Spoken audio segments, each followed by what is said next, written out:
Welcome back to wow flavours. আজকে আমি তোমাদের সাথে শেয়ার করব বাংলাদেশের যশোর জেলার খুবই বিখ্যাত একটা মিষ্টি ক্ষীর সন্দেশ।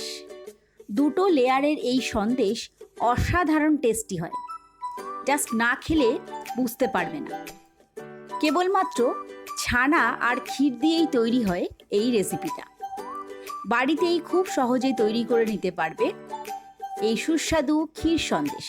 তাহলে চলো ভিডিওটা স্কিপ না করে পুরোটা দেখবে, তাহলেই তোমার সন্দেশও এইরকম পারফেক্ট হবে। নিয়েছি 2 লিটার ফুল ক্রিম মিল্ক। এই সন্দেশটার জন্য ফুল ক্রিম মিল্ক দরকার। দুধটা ফুটে ওঠা পর্যন্ত অপেক্ষা করব। দুধটা ফুটে উঠেছে, এবারে গ্যাসের ফ্লেমটা অফ করে দেব। একটা বাটির মধ্যে 1 টেবিল স্পুন ময়দা আর 2 টেবিল স্পুন জল দিয়ে একটু মিশিয়ে নিয়েছি। এটাকে দুধের মধ্যে দিয়ে দেব। এটা দিলে ছানাটা অনেক বেশি সফট হয়। ভালোভাবে মিশিয়ে নেব দুধের সাথে। দুধটা আগের থেকে একটু ঠান্ডা হয়ে এসছে, এবার ছানাটা কাটিয়ে নেব। 1/4 কাপ জল আর 1/4 কাপ ভিনিগার মিশিয়ে নিয়েছি। অল্প অল্প করে মেশাতে থাকবো আর এইভাবে নাড়তে থাকবো যতক্ষণ পর্যন্ত না ছানাটা কেটে যায়। ছানাটা কেটে গ্রিন জল আর ছানাটা আলাদা হয়ে যাওয়া পর্যন্ত এইভাবে ভিনিগার জলটা মেশাতে থাকবো। দেখো ছানাটা কাটতে আরম্ভ করেছে। ছানাটা কেটে গেছে, এবারে ছানাটা ছেঁকে নেব। একটা ছাঁকনির ওপর একটা সুতির কাপড় দিয়ে দিয়েছি। এবারে ছানাটা ঢেলে দেব এর মধ্যে।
গ্যাসের ফ্লেম একদম লো করে দিই, তাহলে ছানার ময়েশ্চারটা শুকাতে অনেক টাইম লেগে যাবে। চিনি দেওয়া আছে তাই একটু পাতলা হয়ে যাবে। কিছুক্ষণ পর আবার ছানার ময়েশ্চারটা শুকিয়ে গিয়ে ড্রাই হয়ে আসবে। দিয়ে দেবো এর মধ্যে একটু 1/4 টিস্পুন ছোট এলাচের গুঁড়ো। অনবরত এইভাবে নাড়াচাড়া করব। 10-12 মিনিট সময় আমি নাড়াচাড়া করেছি। ছানার ময়েশ্চারটা শুকিয়ে গেছে। এবার এটা মোল্ডে ঢেলে দেব। গ্যাসের ফ্লেমটা অফ করে দেব। একটা মোল্ড আমি আগে থেকেই তৈরি করে রেখেছি। একটা কেক মোল্ডের মধ্যে বাটার পেপার বিছিয়ে তার মধ্যে একটু ঘি ব্রাশ করে নিয়েছি। এর মধ্যে ছানার মিশ্রণটা দিয়ে দেব।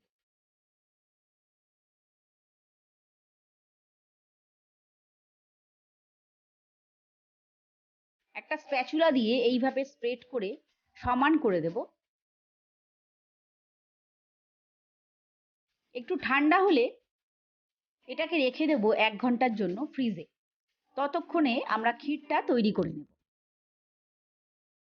1 লিটার দুধ নিয়েছি ক্ষীর তৈরি করার জন্য। গ্যাসের ফ্লেমটা লো টু মিডিয়ামে রেখে এইভাবে অনবরত নাড়ব। 1 সেকেন্ডের জন্যও কিন্তু ছেড়ে দেব না, তাহলে তলা দিয়ে বসে যাবে। একটু সময় নিয়ে ক্ষীরটা তৈরি করতে হবে। এই ক্ষীরটা তৈরি হতে 25 থেকে 30 মিনিট সময় লাগবে। দিয়ে দেব 2 টেবিল স্পুন চিনি। আগেও ছানাতে চিনি দিয়েছি, তাই চিনিটা বুঝে দেব। কম বেশি কতটা চিনি আপনারা খেতে চান সেই অনুযায়ী দেবেন। এবার 1 টিস্পুন চিনি একটু ক্যারামেল করে নেব ক্ষীরের মধ্যে একটা সুন্দর কালার আনার জন্য। এটা পুরোপুরি অপশনাল, আপনারা চাইলে নাও করতে পারেন। আমরা যেমন দই তৈরি করার সময় ক্যারামেল তৈরি করি, দইতে মেশাই রং আনার জন্য, ঠিক সেরকম ভাবে তৈরি করে নেব। আর রংটাও ঠিক দইয়ের মতনই হবে, তাতে দেখতেও অনেক বেশি ভালো লাগবে সন্দেশটা।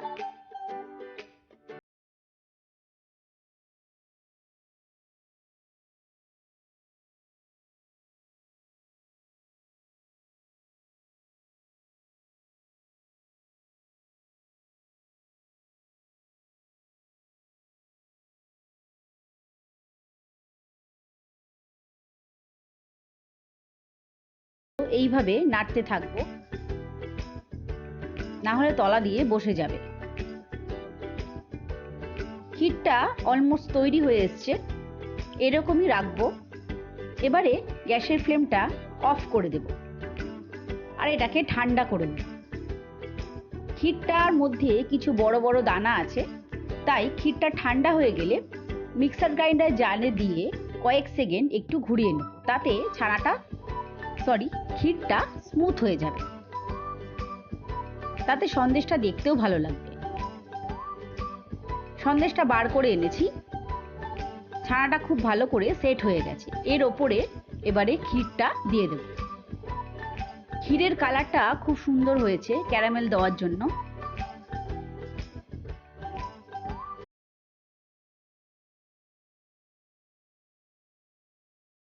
একটু ঘুরিয়ে ঘুরিয়ে আর ট্যাপ করে চতুর্দিকে ভালোভাবে স্প্রেড করে নেব ক্ষীরটা।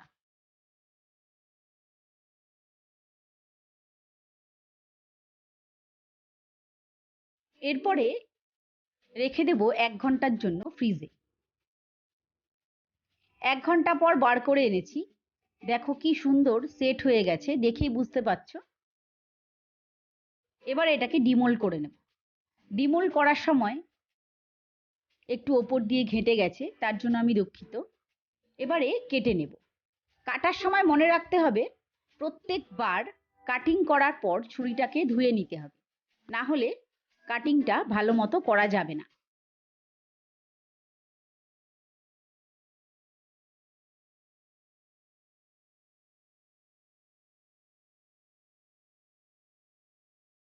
কতটা ছোট বড় রাখতে চাও সন্দেশটা, সেরকম ভাবেই তোমরা শেপ দিয়ে নেবে। আমি এরকম স্কোয়ার করে কেটে নিচ্ছি, তারপরে মধ্যিখান থেকে আরেকবার করে কেটে নিয়ে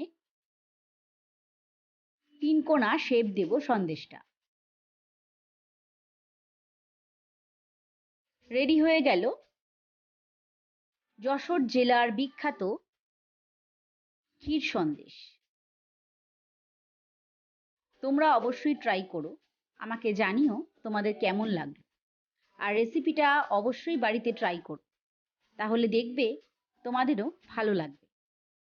সবাই ভালো থেকো, সুস্থ থেকো। আবার দেখা হবে পরের ভিডিওতে নতুন কোনো রেসিপি।